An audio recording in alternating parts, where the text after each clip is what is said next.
life are happy things. If you look back, you think, yeah, sometimes bad memories may come, but you also remember the many happy things you do.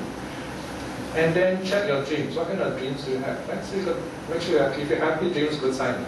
Okay, one way to do is before you fall asleep, make sure you do simple loving kindness. 2, 3 lines. May I be well, may I be happy, may my family be well and happy, may my cats, my dogs be well and happy, may you fall asleep. For me, usually 3 sentences I fall asleep. So, and then you get nice dreams. Often dreams of monks that you know, all kinds of going for retreats. So you ask me, do you go for retreat? I say, yeah, in my dreams. Really, I go to retreat in dreams to meditate and so on. You know? So if your dreams of that quality, you feel good. You know? Then that means habitually you think happy things. And then when the last moment comes, you know, we all know the teaching. Remember last moment about last stop moment? We are told at the moment we have no control. Last moment is the momentum, you know. You drive and then suddenly you brake and then the car still moves again. Right? But we are in control. So this is where this habitual karma will take over. So that's why it's very important to remember happy things in your life. To remember how many cockroaches you killed. Remember how many times you come for Sutta study. Remember the pilgrimages you went to. Remember the charity, all the good things you have done. And how do you remember them? You've got to be present when you're doing those things. You've got to pay attention when you're doing those things. So that's how you remember them. Right? You are not just there with your body, but mind is not there. Then you can reflect on all these things. Jaga anusati, remembering all the charity you have done. Sila anusati, remember all the times you have kept the precepts, like now. And then listening to the Dharma, right? And so on. So these are the 3 jewels. So many things to remember. So the last moment is karma just flow through gently, happily, and then you are reborn in a happy state as a stream winner. Remember, there are suttas that tell us those beings are born in the heavens. When they pass away, the devas, when they pass away, what is the Pali word for devas passing away? Chavati. Chavati. Special word. The noun is chuti. Of course, in Malay, chuti means holiday. Right? But this chuti is different. This chuti means you fall from heavenly state. You know?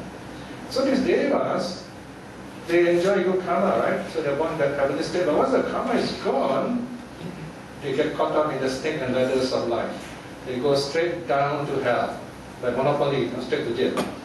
So Buddha says it's not worth going to heaven, actually. Because you go there, if your good karma finishes there, you go down to suffering state. Ah, but if you're a streamer, you do a lot of good deeds, it's different. If you're a good deeds with mental training. If you're a stream winner, after you finish your heavenly karma, you are reborn on earth or human life, good karma still continue. Because by nature you are a calm and happy person. So that is why being a stream winner, wherever you are born, if it's a happy place, happy for you and happy with the people around you also.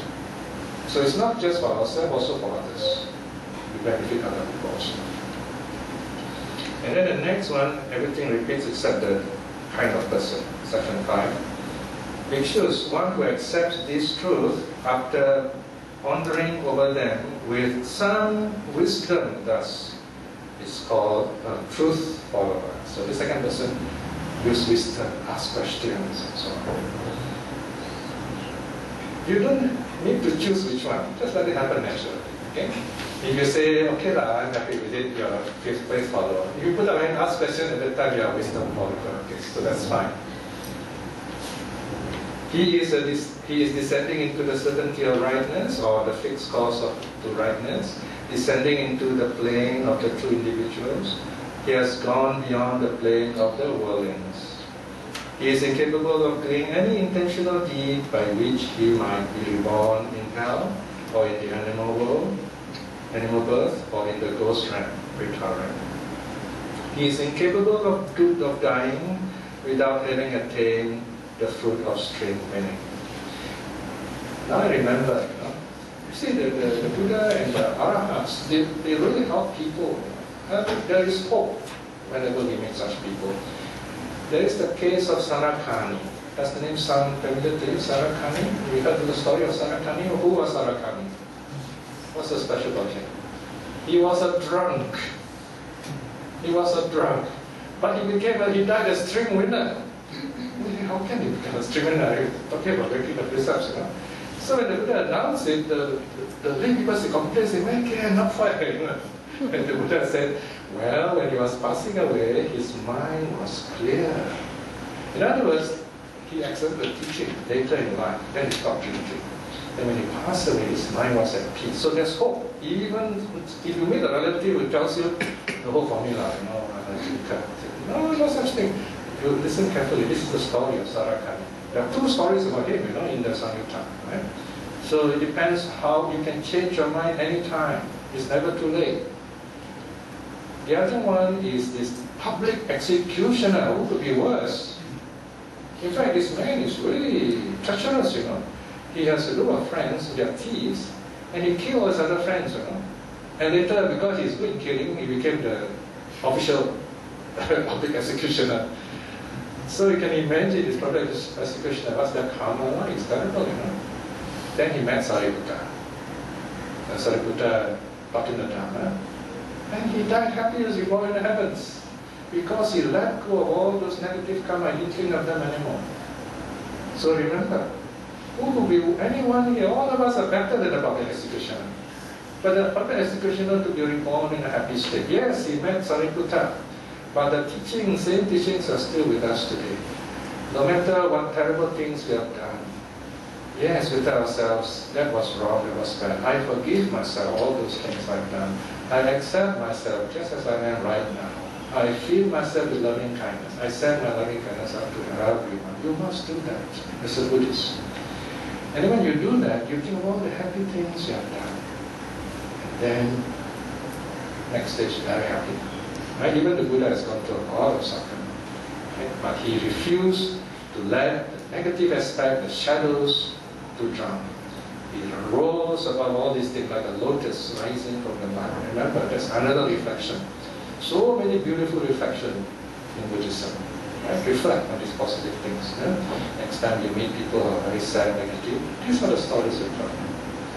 And the Sutta closes with two short lines defining the stream winner. One who knows and sees these truths thus is called a stream winner. So this is the person who has already attained the level. Right?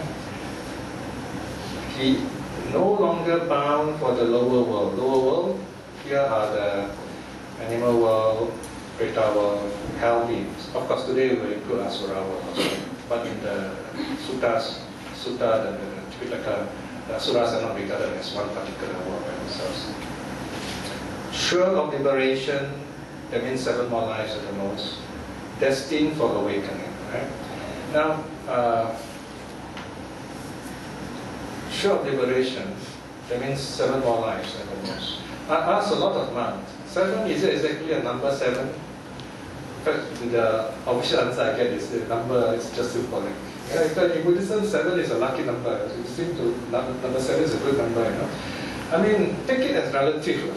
For example, if a stream winner has got 7 more lives, and he's reborn in the heavenly world, Deva world. Some of these worlds, they last very long time, you know, one whole world cycle, you know, 7 lives, that means 7 world cycle, you know how long that is, right?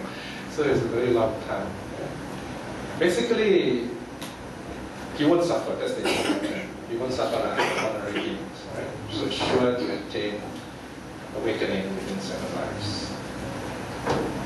Now the next thing is, what are the qualities that stream winner must practice? Or rather, not practice, 3 things. Remember what I call the 3 factors. 3 factors.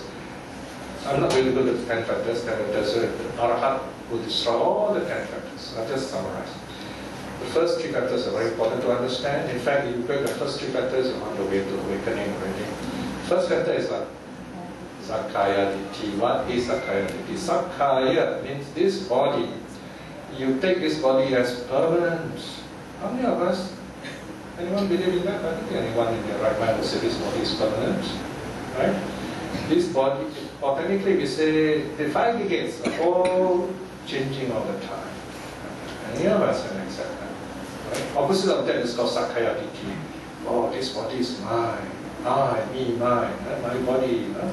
So people who smoke cigarette and the therapists don't smoke because of yourself, they say, no, it's my body.